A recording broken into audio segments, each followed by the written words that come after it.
out this year, but finish it out strong.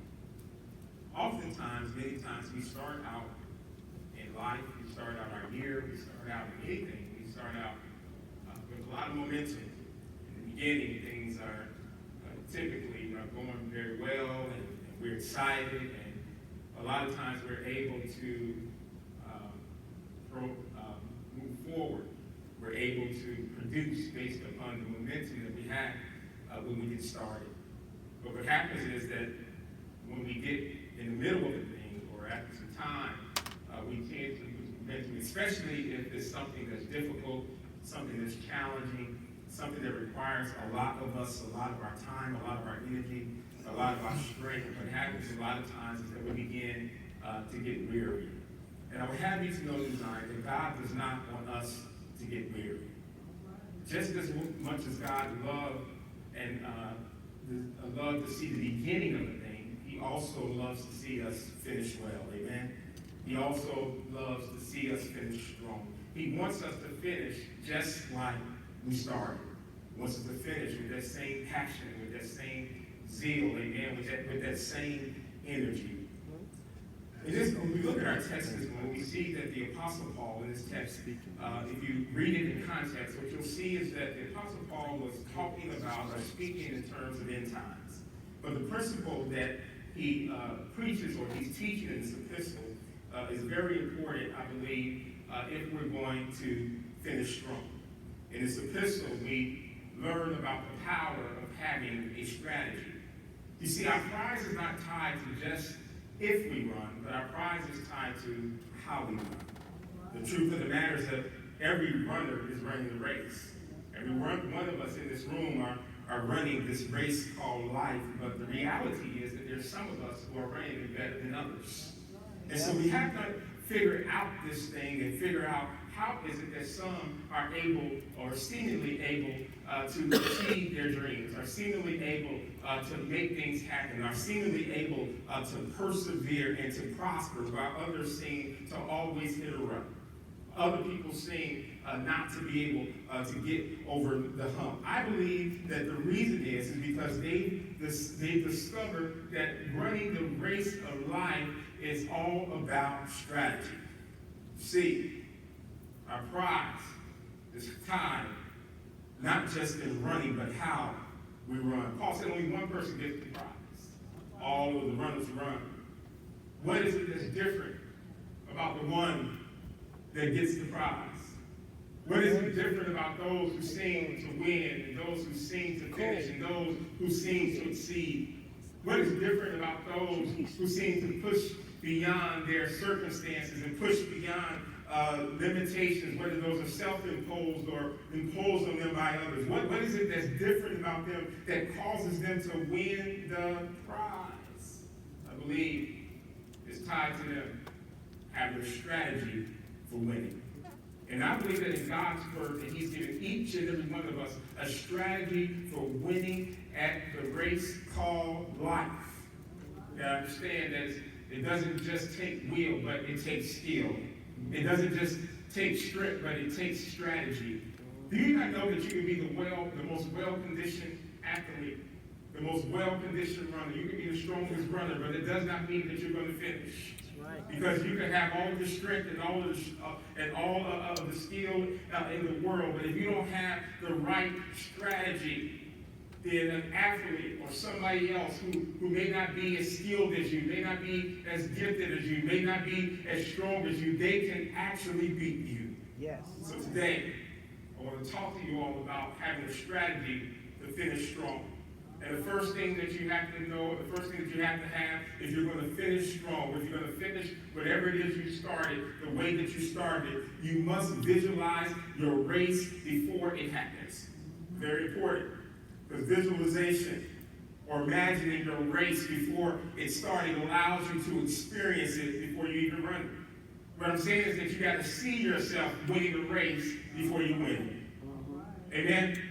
And if you're going to obtain the prize, if you're going to finish, if you're going to win the race, whatever it is that you set out to do, if you want to have a better marriage, if you want to get your degree, if you want to get the promotion, if you want to advance in ministry, if you want to start a business, if you want to be better at any area of your life, you're going to have to see yourself there first.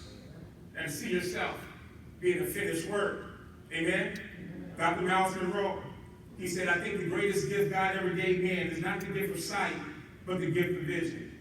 You see, sight is the function of our eyes, but vision is the function of our hearts. When a person doesn't have vision, they live by what they see. That means that they live by what their eyes are always able to behold. And the things that we desire to achieve, our dreams, those are things that we cannot necessarily see. So you must have vision. There's no reason why so many people are depressed. It's because they are living by what they see and they lack vision. If you just focus on what you see, it will depress you. Amen. Because what we see oftentimes is not what we want to be. It's not what we desire to have. It's not what we desire to achieve. It's right what's in front of us in this moment. But you got to be able to see beyond that moment. Vision is a source of hope. It's a source of courage. It's a source of perseverance, even in the midst of difficulty. What that means is that I'm able to get through what it is that I'm going through right now because I have a vision for my life. What that means is that I'm able to endure the hardship that I have to endure right now because I'm focused on something that's beyond what I see.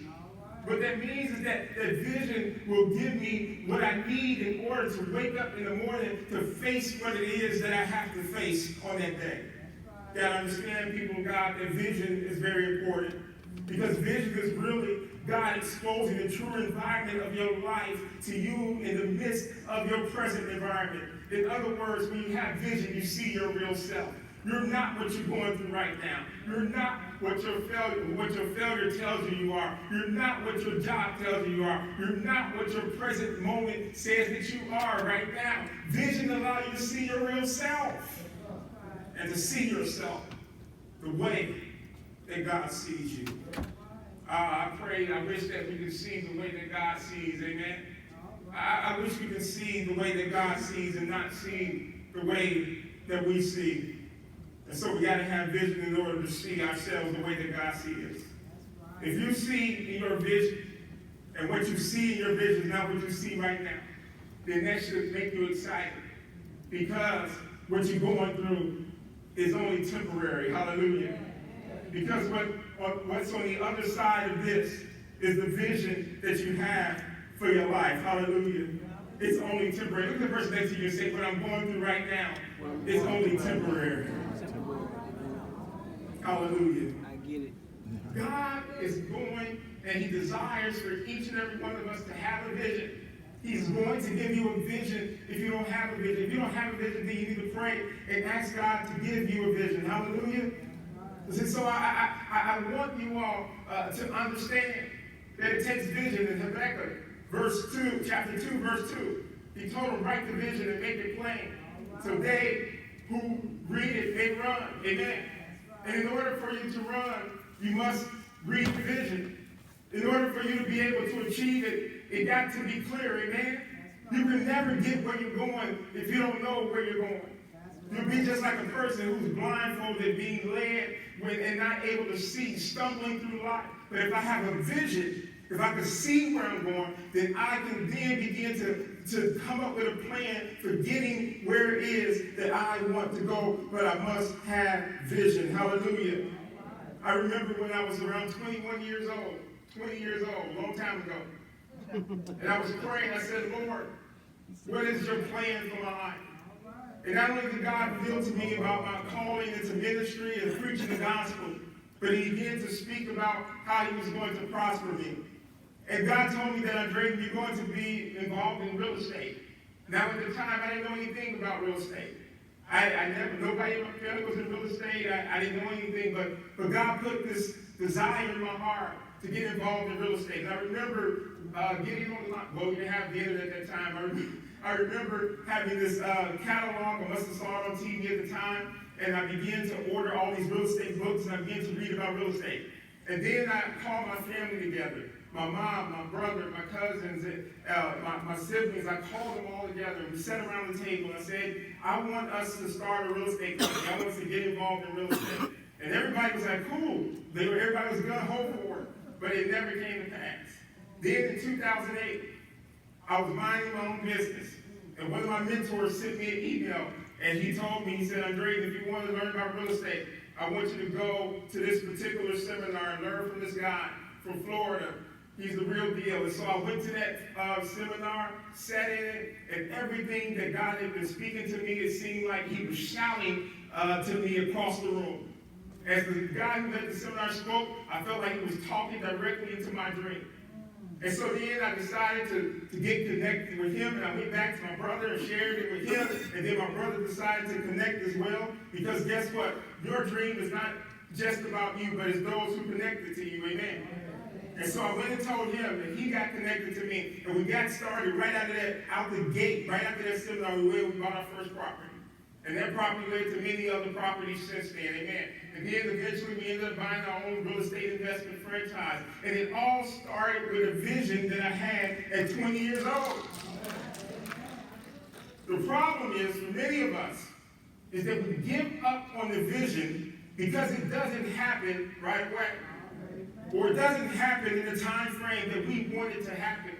But what God said here in Habakkuk, he said, write the vision, make it plain, so they that read it may run with it. And it says that it will tarry not. It means it shall come to pass. Hallelujah. If God has said it, then guess what? God is going to do it for you. Hallelujah. And you got to hold on to it. Got to hold on to it. And I know that there's somebody here today that says, Pastor, you don't understand. I got a big dream. Where do I start? I'm broke. I have no resources. I have no people. I have no contacts. I say that you got everything that you need because you are your greatest resource. Hallelujah. You are your greatest asset. Amen. Everything that God wants to do in your life, it begins with you. And if you got your own self, if you got your own mind, then you got the best raw material that you need in order to do what it is he said he wants you to do. Hallelujah. Because when you believe in your own vision, and you believe in your own dream, what you'll find out is that it begins to attract its own resources. Hallelujah. Your belief in yourself and your belief in what God wants to do in your life, it will attract to you what it is that you need in order to bring it to pass. And not only that, when you connect you with him, then you are connected to unlimited resources. Glory be to God. God, but that simply means, church, that God has absolutely everything that you need in order to accomplish your dream. Hallelujah. But you got to believe in yourself first. You got to have a vision for your life. That's one of the first strategies. That's part of the strategy. That's the first step for finishing strong. And the second one is that you must own the process. Hallelujah. You got to own the process. Listen, win the race isn't something that just happens. You're not just going to accidentally win the race. You're not going to just accidentally get the prize. Amen? In order to win the race, you must take ownership of the process. Don't just let things happen and other runners pass you by. You must take responsibility, church, for your thoughts and actions before, during, and after the race. We find in the book of Proverbs, chapter 16, a very interesting statement made by God. It says that the heart of a man makes his plans, and the Lord directs the steps of the plan. What we basically say is that I'm waiting on God. And what God would say to us is that I'm really waiting on you. Why don't you tell me what it is that you want to do with your life? Show me what's in your heart. In Proverbs 16 says to humans belong the plans of the heart, but from the Lord comes the proper answer of the tongue. All a person weighs seems pure to them, but our motives are weighed by the Lord. In Psalms 37:4 says, delight thyself also in the Lord, and he shall give you the desires of thine heart. People think that their dreams are often outside of them. But I want you to know that God has hidden your future in the place that he knew that you couldn't miss it, and that's inside of you, inside of your heart. God is working inside of your heart. The things that you desire. People say, well, Pastor, how do I know what God's will is? How do I know God's desire for me? First of all, I tell them that his will always align with his word. God will tell you nothing that does not align with his word. And so if it means that you got to lie, cheat, steal, kill to get it, then that's not God's will for your life. Because his word says, thou shalt not kill, thou shalt not steal. Amen? If what you want requires you to walk over other people to get it, or to take what they have, then that's not God's will. Because he says, do not covet thy neighbors. So what his will for your life, first of all, always align with his word. And you cannot know his will if you don't know his word. Listen, you can be reading a passage of scripture, and the words will jump off the page and leap inside of your soul.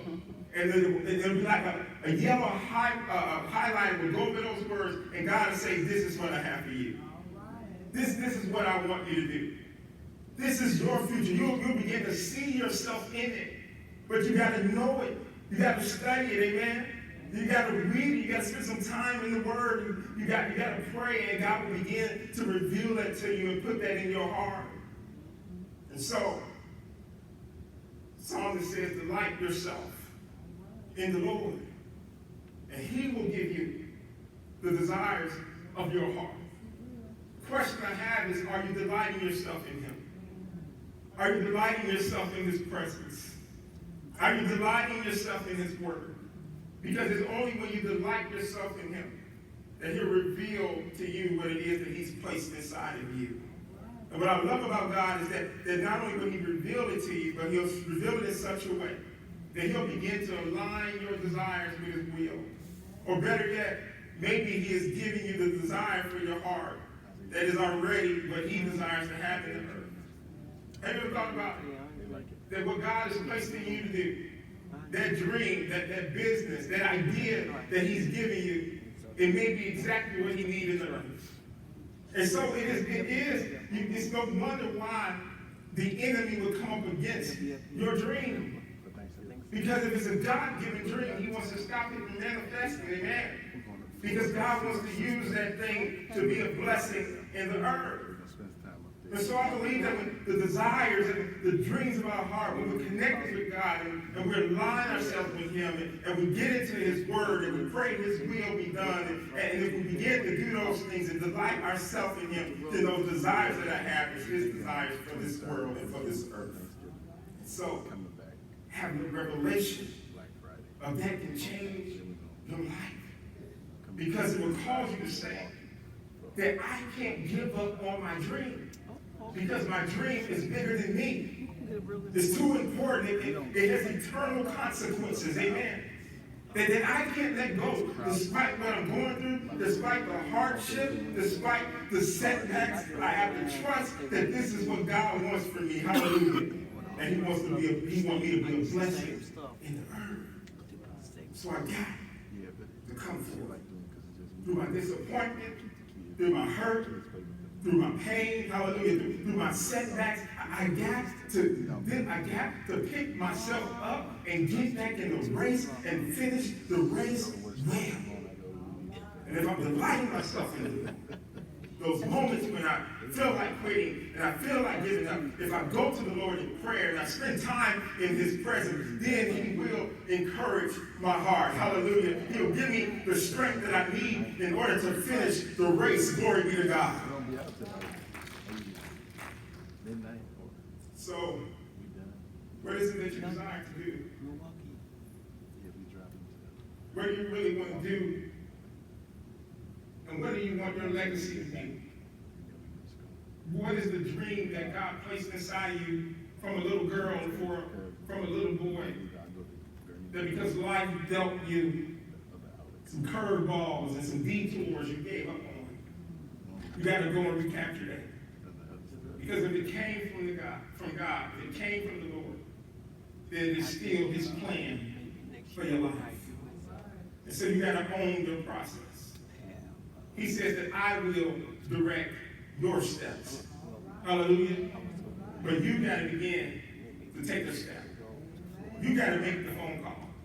You got to fill out the application. Amen. You got to get involved in what it is you need to get involved in. You got to begin to align yourself with people who are like-minded. You got to seek out mentors who've been there and done what it is that you're trying to do. Amen. You have to you got to own your process, and then the Lord will direct your steps. I'm a living witness. I'm a living witness. I've seen it play out time and time and time again in my life.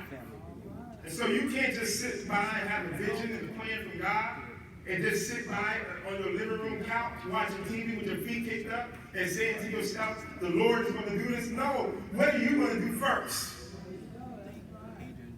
Because when we own our process, what that means is that I believe what God has told me. And so I'm taking steps of faith. Hallelujah. And he responds to what? He responds to our faith. But if I'm sitting there and I don't have enough faith to take the first step, then why would God take the next? So, an only process. Runners only process. Nobody got to make them get up and go train. And I'm sure while they're training, they not only they need to be in order to win the race, but they understand it's what they do day by day that'll get them to their goal. It's what you do day by day that will lead to you winning the race. It's what is your process that you go through. The process of making you a champion. Are you all following me? Own the process. Own your process. And then most importantly, if you want to win the race, keep changing the pace. You got to know when to hold back. You got to know when to take control of certain moments in the race. One of the strategies that a runner uses to confuse their opponent in the race is they keep changing the pace. Running experts, they say this strategy is very debilitating to other runners. If you can handle changing the pace through the race, then this could be very debilitating to the enemy. What it means is that Satan won't be able to figure out what you're doing because you keep confusing him. And if you keep changing the pace, then you can win the race. And one of the biggest weapons in your arsenal is the strategy of changing the pace. So how do we do that? In 2 Corinthians chapter 3, verse 18, it says, but we all, with open face, beholding as in a glass, the glory of the Lord, are changed into the same image from glory to glory, even as by the Spirit of the Lord. It says to go from glory to glory, to be ever increasing in glory, is to continually be changed into what you were created to be. Here's what I've learned is that if I want to go from glory to glory, then I got to understand that there are levels to this thing. Hallelujah. And that there are levels to this thing, and I got to learn how to level up if I'm going to finish my race and finish it strong. The levels that I'm talking about have to pertain to the will of God. This week I was teaching and leading the devotion at the peer mentoring conference of the African American leaders of the Covenant Church. And I taught this devotion, and I talked to them about the different levels on which we can live our lives on. And the first level that you can live your life on is the level of being outside of the will of God. Living outside of the will of God often leads to Jonah-like experiences. Remember, God told Jonah, he said, I want you to go to that great city named Nineveh. And he said, I want you to preach against it because its wickedness has come up before me. But the Bible says that Jonah ran the other way from the Lord, and he headed in another direction towards Tarshish. He went down to Joppa where he found the ship bound for that port, and after paying the fare, he went aboard and he sailed for Tarshish to flee from the presence of the Lord. Verse 4 said that then the Lord sent a great wind of the sea, and such a violent storm arose that the ship threatened to break up. Anytime that we decide to live outside of the will of God, is always going to lead to storms rising up in our life. It's going to threaten to break some stuff up. And not only does it lead, living outside of the will of God, lead to storms rising up in life that we shouldn't have to go through, shouldn't be going through, it's always going to cost us something. Jonah could have went into the direction that God told him to go for free. But the Bible says that he paid a fare to go the other way against and outside of the will of God. That's first level living. You do not want to live your life outside of the will of God. The second level of living, and this is where a lot of us get stuck, because this one is sometimes hard to discern. The second level of living is called his permissive will. God permits us to live on this level, but it's not the level that he prefers for us to live. God will let you live on whatever level you decide or that you settle for living on. That's the reality of it. He's a gentleman. He gives us the ability to make our own choices and make our own decisions. Amen? And so whatever level you decide to live on, whatever you decide to settle for, then he will allow you to stay here. But it's not what he prefers for you. He'll permit it, but he doesn't prefer it. The tricky part about living on the permissive will or the permissive will of God is that you can win on this level. You can have success on this level, amen? You can achieve, amen? You can get promotions, hallelujah. You can see your life going in a positive, in a good direction. But that's not where God desires for you to live. Look at the person next to you and say, level up. God wants you to live on the level of his preferred will. This is God's preferential will for your life. That this has to do with you living a life that you're not seeking to just live a life that pleases yourself, but you're looking to live a life that pleases God. There's a whole lot of people that have success, a whole lot of people have a whole lot of money in living in the permissive will of God. Amen? And when you look at them, you'll see that they have a bank account or a public persona that you want to have. You got a private life that you don't. And the reality is that God wants to align not just our public life, align our public life, or want people to get to see our public life and not understand what's happening in our private life, and for our private life to contradict our public life. God wants to align both of those things so that when we live our lives, we can live lives of integrity. Amen? So what that means is that I can be authentic. I can be real. Hallelujah. That I'm not in public somebody different than I am in private. That I don't have to coach my wife and my kids on what to say and how to respond, because if somebody asks them about me, if I'm a good man, do I treat them right? That I don't have to coach them to say the right thing, because what they people see is actually who I am.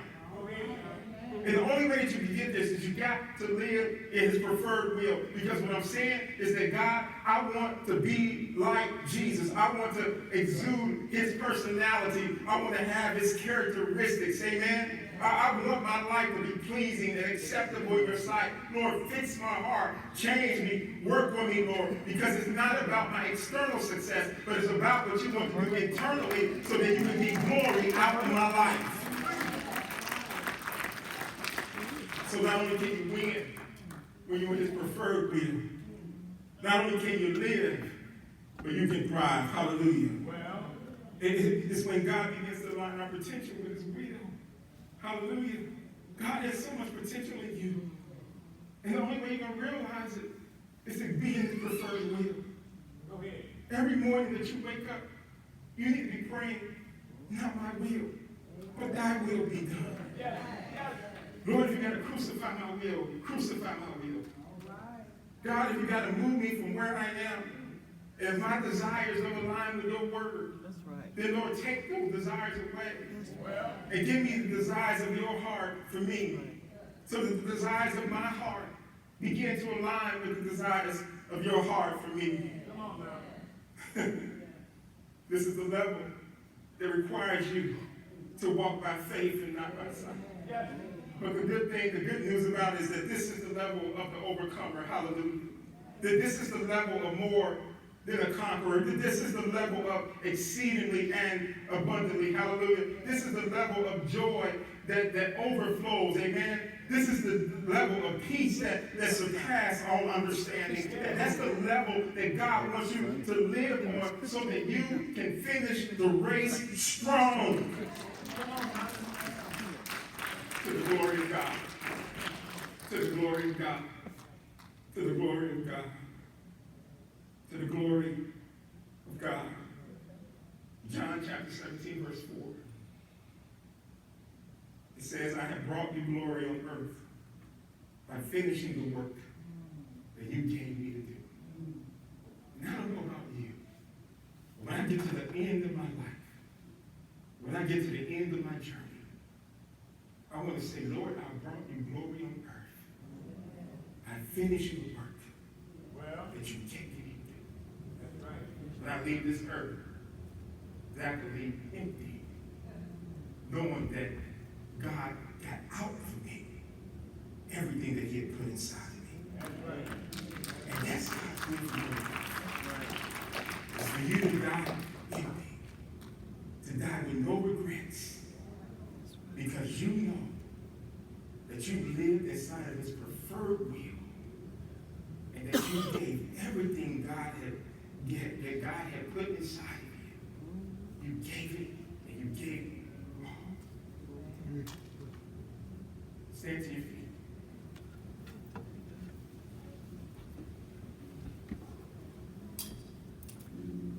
It's time now for you to begin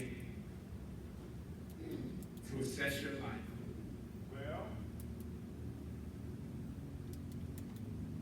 some of you all are at a crossroad. And the reason why you're at this crossroad is because you know what God called you to do. But what you see, and even what you feel,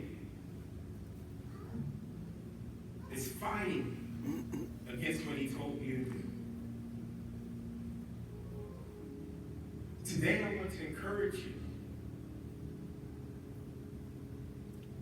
to not focus on what you see. Because what you see is scary. And what you see is real. And what you feel is real. Yes, the fear is real. Yes, the risks are there. And yes, there's a possibility that you might fail. But I want to encourage you, and I want you to know that God has given you everything that you need in order to push beyond your fear, to push beyond your doubts, to push beyond the circumstances and your situation, in order for you to get into the place of living this preferred will, where you begin to see his glory manifest in your life in ways that you had never thought or imagined was possible. We sing about it, we talk about it. Talk about a God who can do great things. Talk about a God who can do miracles. We talk about a God who can do absolutely anything. But the question I have is, do you believe that he can do it for you? Well,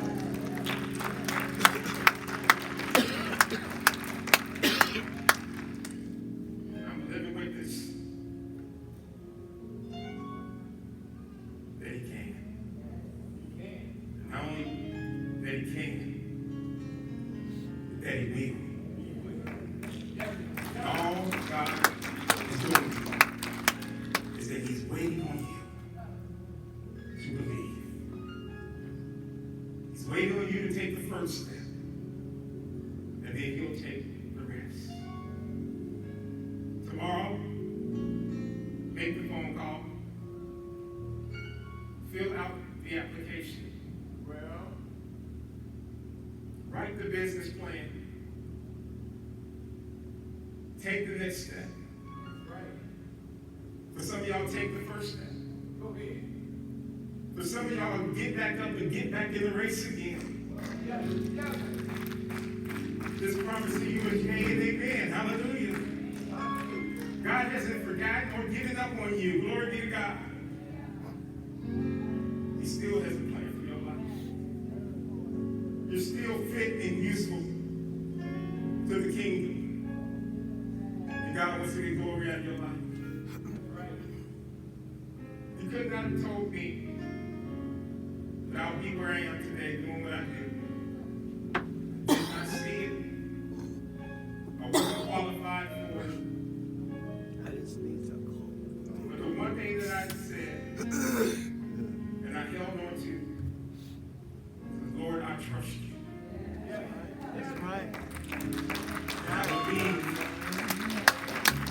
what you said about me. And I told God this.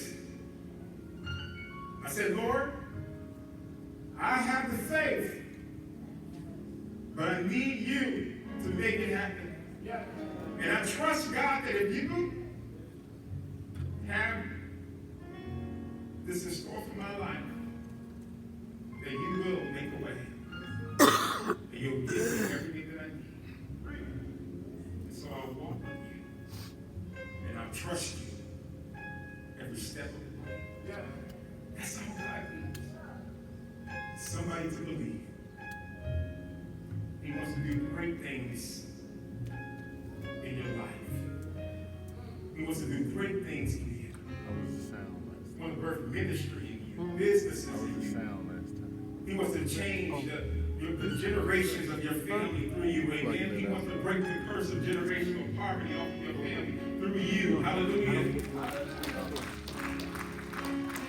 He wants to have a start he wants you to be a seed of righteousness that's going to blossom and going to grow in your family. Whereas your family was a bunch of heathen, non-believing people, that your family is going to be a lineage of people who believe and trust God. Hallelujah. Yes. He wants to begin that through you. Right. You don't know how bad you are, brother. You don't know how bad you are, sister. Begin to see yourself winning the race. Then be willing to run on to see what the end's going to be. Decide right now that you're not going to live a life of regret. And get to the end of your life when you're laying on your deathbed, saying, I wish, I would have, should have, and could have. Right. And you're going to say, that I trusted the Lord. Every step of the way. Don't mean you ain't gonna fall, don't mean you ain't gonna face a lot, you ain't gonna got challenges. That's right. At least you'll be able to come and say that I gave my all. And be able to go home and be with the Lord in the morning. Forever. All right. Thank you, Jesus. Thank you, Jesus. Father, I thank you for your word, and thank you, Father, that you have called your people to do some amazing things for you. That even now, Lord, I can see the dreams, I can see the ideas, I can see the vision that you've placed inside each and every one of our hearts. I pray right now, Lord, that you bring it to pass. Every book that needs to be written, every idea that needs to be birthed, every business that needs to be started, every degree that needs to be obtained, every relationship that needs to be healed. I pray right now, Lord, that you begin to work in the desires of your heart into the hearts of your people, and that you bring those things to pass. Help us to own our process in a way, Lord, that we take steps of faith so that you can move and work in us and through us to bring your will on the earth. I thank you, Lord. I thank you that today somebody's hoping again, somebody's believing again, somebody's trusting again. Yes, I I thank you, Lord, that even as I preach this sermon, that the baby begins to leap in their womb again. I thank you, Lord, that somebody was stirred up this morning to the point, Lord, that they said, Lord, I trust you. Lord, I believe you. I'm going to give my all. I'm going to die empty, Lord. I'm going to trust you every step of the way, and I'm going to finish strong. God, I thank you for it. Now I pray, Lord, you give them what they need to finish. Send the resources, send the help, send the money, Lord. Open up the door. Give them favor, Father, so that everything that you placed in their heart to do, that they'll have what they need. In Jesus' name, I thank you. We trust you. We believe in God. God, we thank you right now. We thank you for the blessing. We thank you, Lord, for the vision. We thank you for the dream becoming a reality, God. God, we celebrate you. We don't have to see it in order to praise you, but we give you praise now, Lord. We trust, Lord, that you will complete what you started. God, you will bring to pass what it is you placed in our heart. We thank you for it. Hallelujah. Hallelujah. Hallelujah. Hallelujah. Hallelujah. You need to praise him now. Hallelujah. You got to see yourself at the end of the race. You got to see yourself holding the prize. Hallelujah. God, I thank you. God, I praise you. God, I love you. I lift you up. I magnify you. I thank you, Jesus. It was nobody but you, Jesus. You brought me through. You carried me through. Glory to God. It's because of you. Yeah. Woo.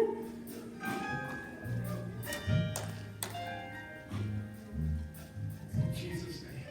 That we pray. Somebody ought to give God praise. Hallelujah.